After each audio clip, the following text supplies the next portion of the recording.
تعال اخوكوا جولة في مكان بقاله 700 سنة. يلا بينا. مكان عاش فيه ناس حياتها كلها في الذكر والتأمل، وسابوا أجسامهم جواه بعد ما مشوا من الدنيا. دي تكية مولوية، مكان صوفي كان بيعيش فيه الدهويش اتباع الطريقة المولوية، واللي أسسها جلال الدين الرومي. كانوا بيعبدوا ربنا بطريقتهم عن طريق الذكر والدوران. جوه التكية في قاعة اسمها قاعة السماع، أرضيتها خشب مدورة، ودي اللي كانوا بيلفوا عليها. بس مش رقص، دي عبادة، اللف حوالين النفس عن الفهم عن النور، وده طبعا على طريقتهم الصوفية.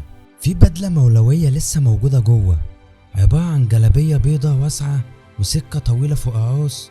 السكة كانت بتربز للتابوت، والجلابية للكفن اللي يلبسها كأنه مات عن الدنيا ويبدأ من جديد. في سلالم بتطلع للدور اللي فوق، فيها اوض، ودي اللي عاش فيها الدراويش، يناموا ويذكروا الله ويعيشوا حياة كلها زهد وسكون. لكن الدور اللي تحت خالص هنا بتحصل المفاجأة، في مقابر، ناس عاشوا هنا ومشيوا واتدفنوا في نفس الأرض اللي لفوا عليها. في شيخ الطريقة وفي ناس تانية عاديين، كلهم سابوا أجسادهم في المكان اللي لقوا فيه راحتهم.